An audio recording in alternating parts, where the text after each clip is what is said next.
जो पुरानी नीति थी 2017 में राज्य सरकार ने अधिसूचित किया था, वो 2022 में उसकी अवधि पूरी हो गई और अब 2022 से अब अगले 5 साल के लिए एक नई नीति राज्य सरकार ने स्वीकृत किया है। मुख्य रूप से जो प्रावधान है वो वही प्रावधान है जो पुरानी नीति में है, किंतु जो चयन की प्रक्रिया है जिसमें बहुत सारा समय लगता था, पुरानी नीति में एक विशेषज्ञ की कमेटी थी पुरानी नीति में, और उस विशेषज्ञ कमेटी के बैठक होने में विलंब होता था। उसको परिवर्तित करके अब 3 स्तरीय कमेटी हो गया है। पहला है जो चयन समिति है, जो स्क्रीनिंग कमेटी है, वो निदेशक उद्योग की अध्यक्षता में होगी। तो विभागीय कमेटियां हैं जिसमें विभिन्न विभाग के प्रतिनिधि होंगे। तो निदेशक जो उद्योग है वो पहले स्क्रीनिंग करेंगे और फिर उसका चयन जो है वो प्रधान सचिव के अध्यक्षता में कमेटी है जिसमें विभिन्न विभाग के प्रतिनिधि हैं, उद्योग संघों के प्रतिनिधि हैं, तो वो चयन करेंगे। तो अब चयन की प्रक्रिया और स्क्रीनिंग की प्रक्रिया बदल दी गई है ताकि जो स्टार्टअप नीति 2022 से अगले 5 साल के लिए है उस चयन में जल्दी चयन हो और स्टार्टअपों को लाभ हो। तो ये पहला निर्णय है जो बहुत महत्वपूर्ण निर्णय है जो राज्य सरकार ने लिया। दूसरा एक बहुत महत्वपूर्ण निर्णय है, वो है राज्य सरकार ने 3 स्थानों पर 5 स्टार होटल के लिए 45 साल के लिए भूमि लीज पर देने के लिए का निर्णय लिया है। उसमें अशोक पाटलिपुत्रा अशोक होटल है, बीरचंद पटेल पथ पर 1.5 एकड़ भूमि है जिसमें करीब कम से कम 175 कमरे का होटल विभिन्न प्राइवेट इन्वेस्टर्स द्वारा बनाया जाएगा।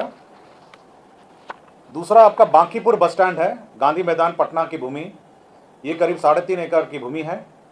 इसमें कम से कम 500 कमरों का होटल बनेगा। ये सबसे बड़ा होटल होगा बिहार का और संभवतः ये सबसे ऊंचा भी टावर होगा हमारे राज्य का। और तीसरा जो सुल्तान पैलेस है उसको पूरे रूप से तोड़ के 4.8 एकड़ भूमि पर कम से कम 400 कमरे का एक होटल बनाया जाएगा। तो ये 3 होटल के बाद करीब 1100 कमरों का हमारे इस प्रस्ताव से स्थापित हो सकेंगे। दूसरा ये है कि इसमें हम लोगों ने, राज्य सरकार ने एफएआर में भी बढ़ोतरी की है। होटल पाटलिपुत्र अशोक में 4 एफएआर का है, बांकीपुर बस स्टैंड में सबसे अधिकतम 6 एफआईआर है। सामान्यतः 2.5 होता है लेकिन 6 एफआईआर अलाउड है और सुल्तान पैलेस में 4 है ताकि बहुत सारे कमरे बन सकें और कम से कम 1100 कमरे 5 स्टार होटल के राज्य में अब बन पाएंगे इस व्यवस्था से। तीसरा महत्वपूर्ण निर्णय है, राज्य में स्थापित जो पशु विज्ञान विश्वविद्यालय में अध्ययनरत पीजी, पीएचडी, फेलोशिप और इंटर्न के मानदेय में वृद्धि मंत्रिपरिषद ने स्वीकृति का निर्णय लिया है।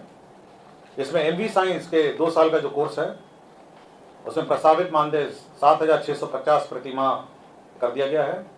पीएचडी 3 साल का जो कोर्स है उसमें 12,000 प्रति माह प्रस्तावित मानदेय स्वीकृत कर दिया गया है। संजय गांधी डेयरी तकनीकी संस्था पटना में एमटेक डेयरी टेक्नोलॉजी 2 साल का है, 7,650 का मानदेय कर दिया गया है। मत्स्य महाविद्यालय किशनगंज है, ये एमएफ साइंस है, 2 साल का कोर्स है, 7,650 कर दिया गया है। और इंटर्नशिप 6 महीने का बिहार पशु महाविद्यालय, पशु चिकित्सा महाविद्यालय पटना है, इसका 15,000 रुपये कर दिया है। तो ये एक महत्वपूर्ण निर्णय है हमारे राज्य में अध्ययनरत हमारे छात्रों के लिए। बिहार पशु चिकित्सा महाविद्यालय पटना, वैसा थोड़ा माइक थोड़ा कम करेंगे, थोड़ा गूंज रहा है। बिहार पशु चिकित्सा महाविद्यालय पटना, एमवी साइंस का 2 साल का कोर्स है, इसमें मानदेय है 7,650। पीएचडी 3 साल का है, इसी महाविद्यालय में 12,000 रुपये प्रति माह है मानदेय। संजय गांधी डेयरी तकनीकी संस्था पटना है, ये एमटेक डेयरी टेक्नोलॉजी 2 साल का कोर्स है, 7,650।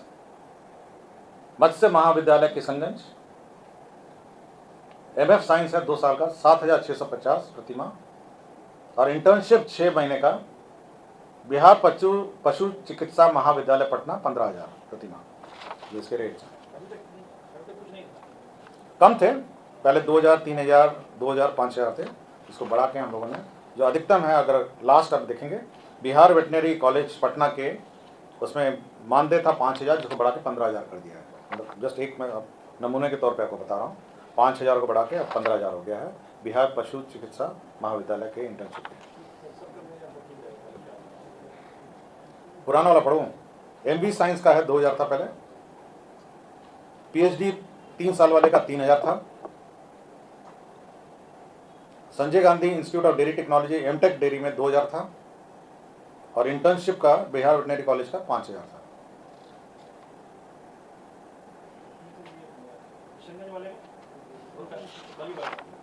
किशनगंज में नया है ना आपका,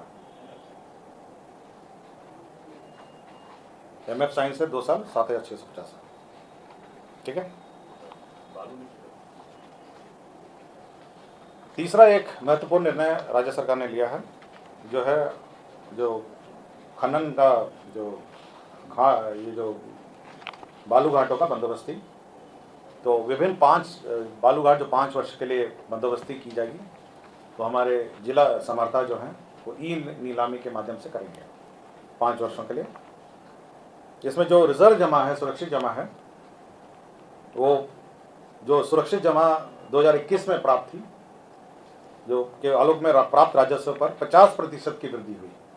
निविदा हेतु सुरक्षित जमा की राशि वर्ष 2021 में प्राप्त राजस्व पर 50% की वृद्धि कर निर्धारित की जाएगी। ये जो सुरक्षित जमा है उसमें संशोधन किया है। 5 वर्षों की बंदोबस्ती के लिए समर्था को अधिकृत किया गया है कि वो ई नीलामी से करेंगे। साथ ही साथ जो बिहार बालू खनन नीति है 2019 है, उसमें भी परिवर्तन किया गया है। तो 2 आज प्रस्ताव आए थे मंत्रिपरिषद में और दोनों पर स्वीकृति दी गई। तो दूसरा प्रस्ताव ये था, जो बालू खनन नीति 2019 है उसमें भी संशोधन है। इसमें जो प्रतिभूति राशि है, सुरक्षित जमा है, उसको 10 से बढ़ा के 25 कर दिया है, और प्रतिभूति राशि समानुदान मूल्य का 25% होगा। ये पहले 10% था, इसको ही 25 कर दिया गया। तो 2 संशोधन ये किया है, सुरक्षित जमा का 25% और प्रतिभूति राशि समानुदान मूल्य का 25% होगा। तो दो जगह ये संशोधन है। दूसरा ये है, पर्यावरणीय स्वीकृति एवं अन्य वैधानिक स्वीकृति सफल डाककर्ताओं एवं बंदोबस्तदारियों को स्वयं समयबद्ध रीति से प्राप्त करना होगा। पहले राज्य सरकार प्राप्त करके इनको देती थी, अब ये संशोधन कर दिया गया है कि जो डाककर्ता हैं और बंदोबस्तीधारी हैं, वो अब ये पर्यावरण स्वीकृति एवं अन्य स्वीकृति प्राप्त करेंगे। साथ ही साथ सफल डाककर्ता बंदोबस्तदारी QCI और नेबेट से मान्यता प्राप्त RQP तैयार करेंगे। जो माइनिंग प्लान है वो भी वे स्वयं विभिन्न जो स्थापित संस्थाएं हैं, क्वालिटी काउंसिल ऑफ इंडिया है, नेबेट है, NABET, इसके माध्यम से करेंगे। और यदि चौथा इसमें संशोधन किया गया है कि यदि वो वसूली करना चाहे, किसी ने पेमेंट नहीं किया, तो 21 दिन का नोटिस देखते हुए बिहार उड़ीसा लोक मांग अधिनियम PDR एक्ट जो है उसके माध्यम से इस राशि को वसूल किया जाएगा। पहले इस समय सीमा निर्धारित नहीं था, अब है कि 21 दिन का नोटिस देंगे और 21 दिन के नोटिस के बाद इसकी वसूली की जाएगी। हाँ, स्टेट गवर्नमेंट जिला पदाधिकारी देंगे और उसके बाद वसूली की जाएगी। ये समय सीमा नहीं निर्धारित था और लोग समय ज़्यादा लेते थे और अनलिमिटेड समय तक पेंडिंग रखते थे। अब है कि अगर 21 दिन के नोटिस में आप जमा नहीं करेंगे तो आपका PDR एक्ट हो जाएगा। तो 4 संशोधन किए गए हैं। पहला संशोधन है कि सुरक्षित जमा और प्रतिभूति में। दूसरा संशोधन आपका पर्यावरण, अब है कि अगर 21 दिन के नोटिस में आप जमा नहीं करेंगे तो आपका PDR एक्ट हो जाएगा। तो 4 संशोधन किए गए हैं। पहला संशोधन है कि सुरक्षित जमा और प्रतिभूति में। दूसरा संशोधन आपका पर्यावरण स्वीकृति और वैधानिक स्वीकृति पे। तीसरा आपका जो प्लान है, माइनिंग प्लान जिसको कहते हैं, वो स्वयं डाककर्ता और बंदोबस्तदारी करेंगे। और चौथा जो है वो बकाया वसूली के लिए 21 दिन का नोटिस है। तो ये 4 संशोधन किए गए हैं। एक और महत्वपूर्ण निर्णय मंत्रिपरिषद ने लिया है, वह है इंस्टीट्यूट ऑफ पेट्रोकेमिकल टेक्नोलॉजी की स्थापना। तो बीटा में एक इंस्टीट्यूट ऑफ पेट्रोकेमिकल टेक्नोलॉजी की स्थापना की जाएगी और इसमें कुल 84 करोड़ 33 लाख का व्यय होगा। राज्य सरकार 25 करोड़ भारत सरकार 25 करोड़ 65 लाख लगाएगी और राज्य सरकार 58.67 करोड़ लगाएगी और साथ ही साथ 10 एकड़ भूमि भी राज्य सरकार ने निःशुल्क इस संस्था को दिया है। तो इंस्टीट्यूट ऑफ पेट्रोकेमिकल टेक्नोलॉजी ये एक ब्रांच है, ये central institute of petrochemicals engineering and technology CIPET मुख्यालय चेन्नई है इसका मुख्यालय। ये भारत सरकार का ही इंस्टीट्यूट है। तो उसी के द्वारा इंस्टीट्यूट ऑफ पेट्रोकेमिकल टेक्नोलॉजी अब बिहार में भी स्थापित की जाएगी। इसमें हमारे यहाँ के छात्रों को, स्टूडेंट्स को पेट्रोकेमिकल पर प्रशिक्षण दिया जाएगा। तो ये महत्वपूर्ण संस्था है और महत्वपूर्ण निर्णय राज्य सरकार का है। इसके अतिरिक्त अनुसूचित जाति जनजाति कल्याण विभाग में 2 भीमराव अंबेडकर आवासीय बालिका +2 विद्यालय उच्च विद्यालय की स्थापना की गई है। पहला है ग्राम पंचायत जसमैती प्रखंड पंचरुखी जिला सिवान में, पहले तो वो स्वीकृति दी गई। और दूसरा आपका मुंगेर में स्वीकृति दी गई। ये है अंचल संग्रामपुर मौजा समदा थाना 304, ये मुंगेर में है। तो ये आपका 2 स्वीकृति दी गई। साथ ही साथ जो अनुसूचित जाति अत्याचार अधिनियम है, अनुसूचित जाति और अनुसूचित जनजाति अत्याचार निवारण अधिनियम 1989 है, उसके अंतर्गत ये सेंट्रली स्पॉन्सर्ड स्कीम है। 50-50 राज्य सरकार का 50% अंश होता है और केंद्र सरकार का भी 50% अंश होता है। और समय पे नहीं अंश मिलने के कारण राज्य सरकार ने निर्णय लिया है कि जो राज्य मद है, प्रत्याशा में कि भारत सरकार जब देगी तब हम लोग एडजस्ट करेंगे, उसकी प्रत्याशा में राज्य सरकार 40 करोड़ का प्रावधान करेगी और इसका अग्रिम निकाल के जो हमारे नोडल एजेंसी हैं जिला पदाधिकारी उनके खाते में देंगे, ताकि जो भी अत्याचार में जो भी भुगतान होना होगा उसको ससमय इमीडिएटली उसका भुगतान हो सके। इसके अतिरिक्त कटिहार जिला अंतर्गत मनिहारी अंचल में भूमि 5.62 एकड़ भूमि जो है राष्ट्रीय राजमार्ग संख्या 133B की 4 लेन के चौड़ीकरण में राज्य सरकार ने निःशुल्क स्थानांतरण का प्रस्ताव दिया है। तो ये एक महत्वपूर्ण निर्णय है जिसमें भूमि का स्थानांतरण राज्य सरकार ने पद के चौड़ीकरण। बिहार प्रशासनिक न्यायाधिकरण हेतु विभिन्न कोटि के कुल 27 पदों का सृजन भी पर भी स्वीकृति राज्य सरकार ने दी है। शिक्षा विभाग में जो योजना जो वेतन है समग्र शिक्षा अभियान के अंतर्गत राज्य सरकार ने केंद्र सरकार से राशि कम प्राप्त होती है वेतन के लिए, इसलिए राज्य सरकार ने जो 37 अरब 74 करोड़ 90,77,100 रुपये व्यय की विमुक्ति की स्वीकृति दी है। 37 अरब 74 करोड़ 90,77,100 की स्वीकृति दी है। 2 व्यक्तियों को डिसमिस किया गया है अनुपस्थिति के कारण। डॉक्टर श्रीमती गुरेद बेग चिकित्सा पदाधिकारी प्राथमिक स्वास्थ्य केंद्र बारसोई कटिहार और डॉक्टर एजाज रसूल अंसारी चिकित्सा पदाधिकारी सदर अस्पताल। सूचना एवं जनसंपर्क विभाग में भी 2 सेवा नियमावली की स्वीकृति दी गई है संशोधन की। अपर जिला जनसंपर्क पदाधिकारी भर्ती एवं सेवा शर्त नियमावली 2012 और बिहार सूचना लिपिक भर्ती एवं सेवा शर्त नियमावली 2010 में संशोधन किया है। दोनों का संशोधन 2022 में किया गया है।